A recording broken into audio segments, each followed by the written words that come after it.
matrix so that they will see things for what they really are. Hi, I'm Fox San Antonio's Jessica Headley. And I'm Ryan Wolf. Our greatest responsibility is to serve our Treasure Valley communities, the El Paso, Las Cruces communities, Eastern Iowa communities, Mid-Michigan communities.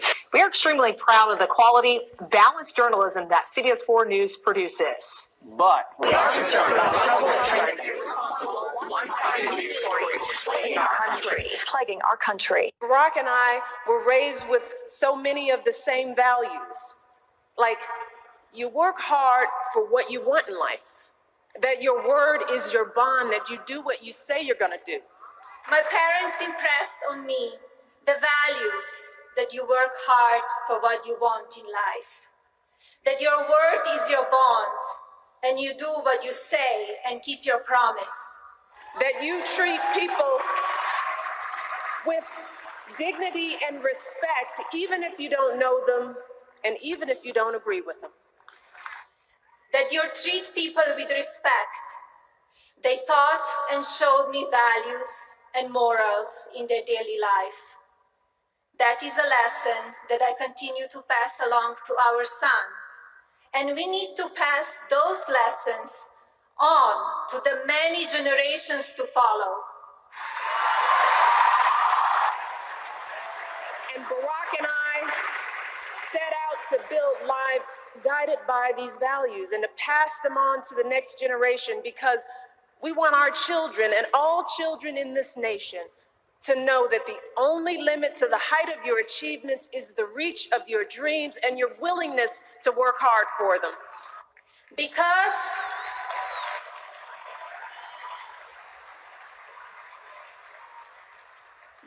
we want our children in this nation to know that the only limit to your achievements is the strength of your dreams and your willingness to work for them.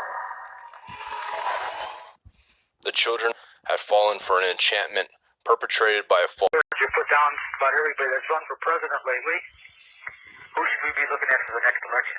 Nobody that they offer you. See, you don't have a choice. You don't choose who runs, and you think that if you elect one or the other, that you're going to get a good choice. I'm telling you, it doesn't matter who you elect if the people didn't choose them, and the people never do. Not only that, but there's a misconception in this country. You think your vote counts. Your vote doesn't count. The president is elected by the Electoral College, not the popular vote. What are we going to do? Well, we've got to wake up, number one. The biggest goal, the biggest task that we have in front of us is to educate the millions of sheeple that inhabit this country and the world. It's not just us that's in danger, it's the entire world. The New World Order will be a totalitarian socialist government. A benevolent despotism is what those at the top call it. I don't even understand that. Most people don't. I don't even understand that. So what do you suggest we do? Well, just sit back and... No, don't sit back. You need to... AK-47 and... No.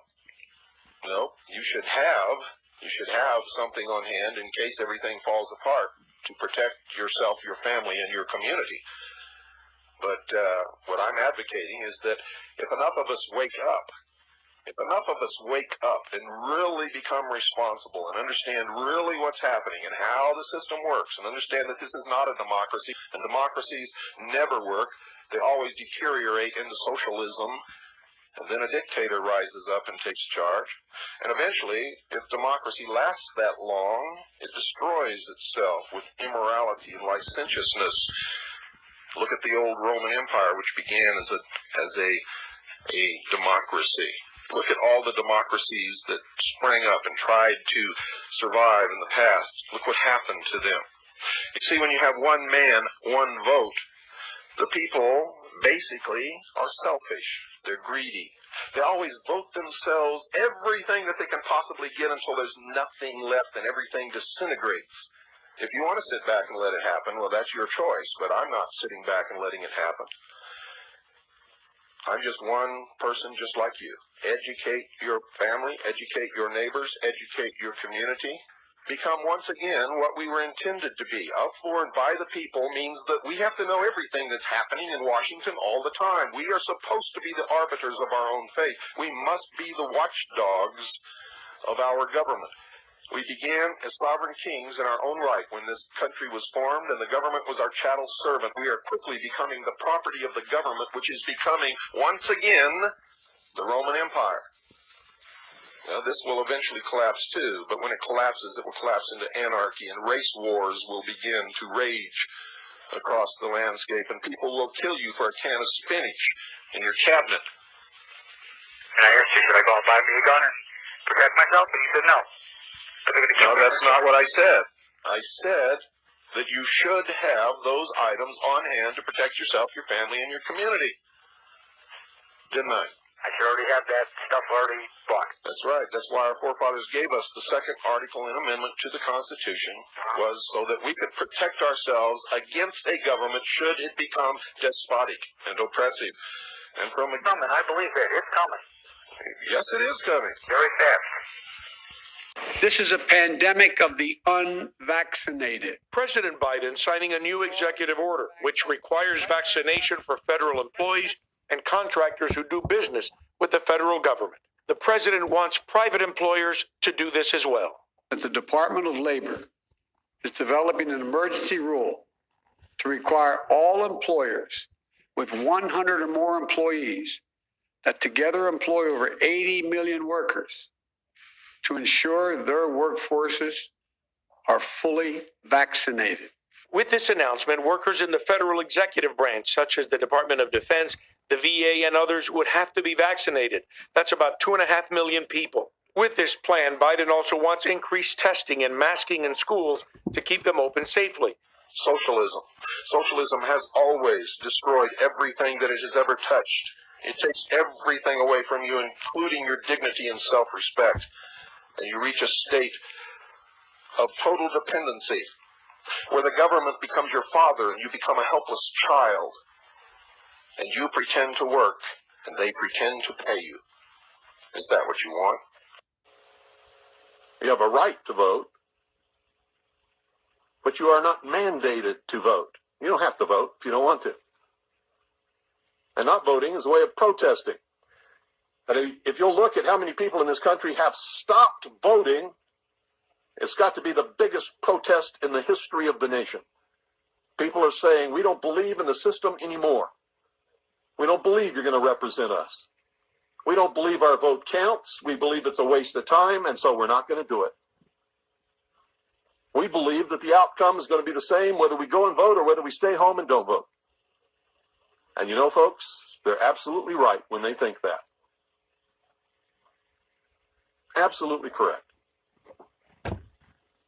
Only difference between Gore and G.W. Bush is Gore would have taken us there a lot faster, and Bush is going to slow us down so his buddies in the oil business can make tons of money before world socialism takes over. And if you don't believe it, you think I'm full of it. You know, I've never been wrong about this stuff yet. If you think I'm full of it, just Good evening. You're on the air. Hello, Bill. Hello. Yes, Turn off your radio, please. I've been doing research and, following up on the Masonic aspect of the New World Order. Uh-huh. And I agree with you when you say that this country is a Masonic republic, and I understand all of this. What I can understand is, if these people are so after world domination, why would they give us a chance after this great Masonic experiment? Why wouldn't they just have it locked down 100 years ago? Because it wasn't a chance. It was a sure thing. Our forefathers, if you read their writings, they knew more about human nature than any psychologist that lives on the face of the earth today. They knew we would give up our freedoms in exchange for our liberties and preserve the republic. They also gave us everything in the Constitution that we could use to destroy our own selves. They understood that human nature is such that if we can get something for nothing, and if we think it's for nothing, that's the way we're going to go. And that's exactly what has happened.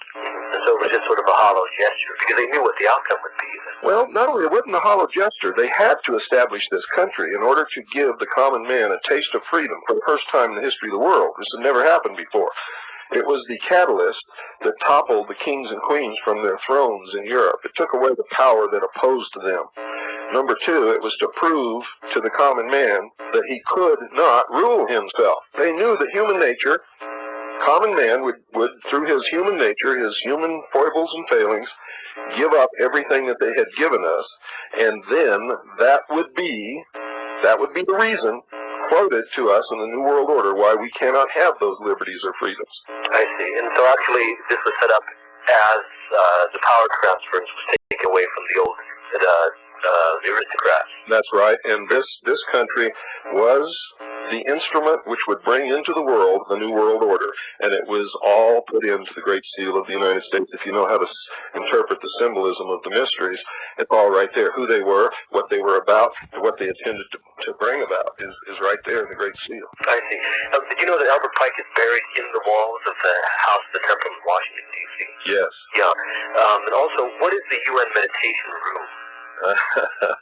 It is a place where those who understand the religion of the New World Order go to meditate and practice through symbology the religion right there in the United Nations. Okay, Bill. Well, thank you very much, Bill, and be careful. You're welcome. Thank you.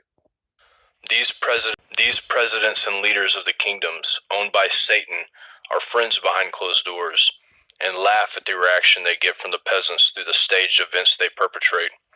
Sure, there were times when morals prevailed because the church was in obedience to the Most High, but through a series of stumbling blocks placed before them, they fell prey to wickedness, which quickly gave control back to the satanic elite. The whole purpose and desire of what we do is to wake people up from the matrix so that they will see things for what they really are. Hi, I'm Fox Senator.